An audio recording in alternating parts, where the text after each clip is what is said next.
My day started out as a lazy Sunday. I awoke around 2 in the afternoon, ate some of whatever was left over in the fridge, and spent some time watching Netflix with my mom. We started the new Lock and Key show together. Well, actually, we started the show at the same time on different devices the previous day. She started the first episode in the bath and was shocked to come downstairs to see me watching the first episode on TV.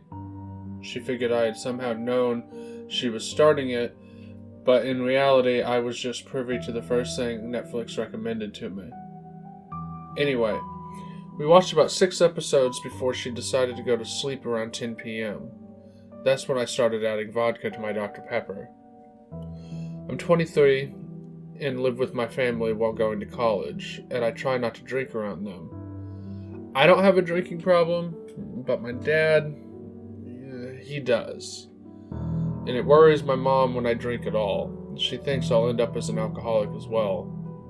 He still goes to work and functions just fine in the real world, but the fact that he can't get through an entire day without his vodka is an issue. It's an understandable worry, but I don't enjoy drinking enough to become an alcoholic, and getting drunk is a rare occasion for me. But after the week and a half I've had, it was called for. My uncle threatened to commit suicide, and then we had to kick my cousin out of the house because his drinking became an issue. And you know what? I don't think this is helping my case, but you're not here to listen to my drinking habits.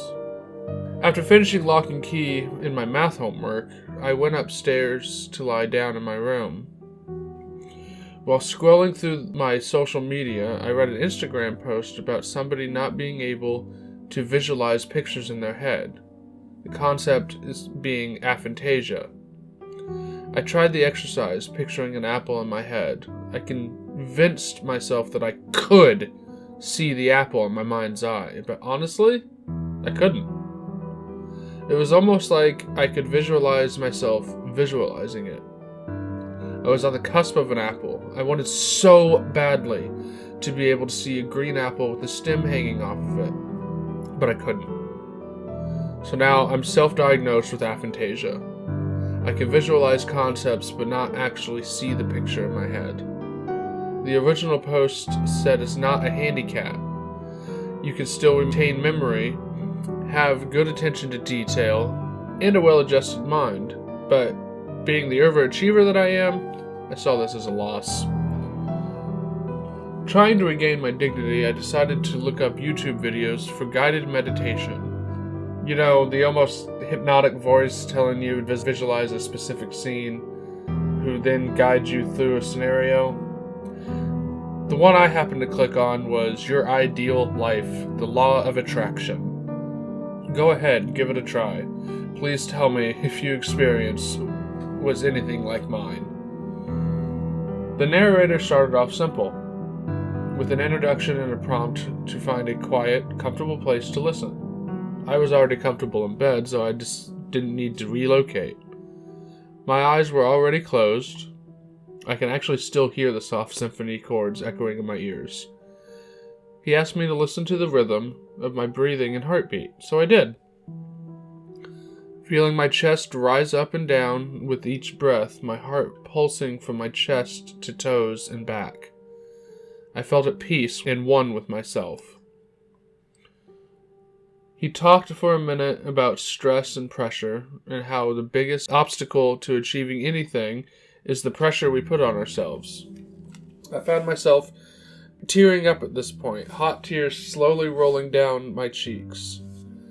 I quickly tried to brush the tears aside, hoping I didn't ruin the zen by moving.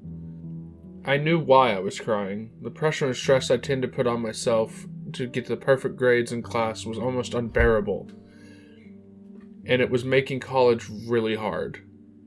I pushed those thoughts away and focused on the video. I took the stress and sighed it out, like the voice had told me to, and accepted the success is doing your best, my best, and I let him take me to a new place. He knew I was trapped and desperate for change. He knows that about everybody that stumbles onto his video. Either everyone is secretly looking for a change, or everyone that happens upon this specific video is searching for it. Either way, I was entranced. He goes on to have me picture myself waiting for my future self. It could be any place in the world, and he suggests a coffee shop or the comfort of my living room.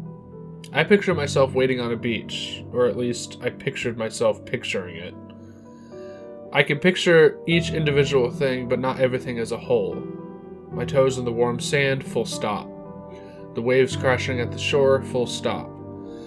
A single palm tree off to the side, like in most movies. It didn't occur to me until reviewing the video sometime later that my mental images of a beach was influenced by the cover art of the video. A globe placed in the sand on a beach. I can't even conjure up an original picture without being influenced by an outside variable. Imagine that. The speaker then had me picture the weather, the objects around me, the sounds. Then he said to envision my future self joining me. My mind conjured up a big cruise ship pulling up in front of the sand my current self was standing on. A long boarding ramp extended from the white ship, and my future self stepped out onto the stairs. At this point, I strained to find details of my face. What exactly does my nose look like? Would I be smiling? How do I even walk? My brain tried to render these details, but my future self turned out to look nothing like me. Dark brown hair took my blonde hair. Big black sunglasses took up the majority of my face, and I was dressed in an off-white pantsuit that I had probably seen in a fashion magazine many years ago. The future self my brain visualized looked nothing like anything my current self would grow to be. The narrator tells me to picture my future self, who is visiting from 5 years in the future, and asked, what is their attitude? What is they wearing? And as he is asking these questions, my future self changes expressions. The almost smiling lady in front of me starts frowning. Take a moment now to see how does the future look. Excited, serene, elegant? The narrator calmly asks. As my future self starts running towards me from the ramp, she's not excited, she's frantic. She's not serene, she's frightened. She would be elegant, except she's running down the cruise ramp in black high heels. There's no hope or vitality, and any adventure she's seen has been a bad one. The narrator follows with a break, so I can picture the scene. My future self seems to run down an endless ramp, pausing to walk occasionally like a video game character that has a stamina bar. The narrator wants me to ask questions. I try to ask my future self what they do for work, where they live, what do they do for fun, but they only stop running and stare at me. Well, do you like your job? I call to them, but they shake their head. What do you do? I ask. They shake their head harder. Not faster. This isn't a change in tempo, the beat even. But they throw their head from side to side with such force that the sunglasses shake off their nose. Do you have the same friends? I try, but the shaking again intensifies to the point their shoulders are rocking side to side with their head. They try to walk towards me, but the shaking doesn't stop, and they end up teetering from side to side on the slim metal ramp.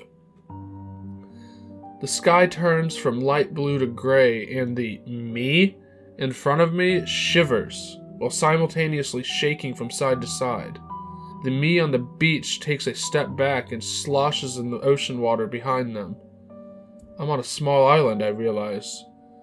The rocking figure on the ramp stops, looks up at me, and smiles. I open my real eyes at this point and stop the YouTube video. The tears on my cheeks have transferred to my pillow, and the pulse in my chest is harrowing.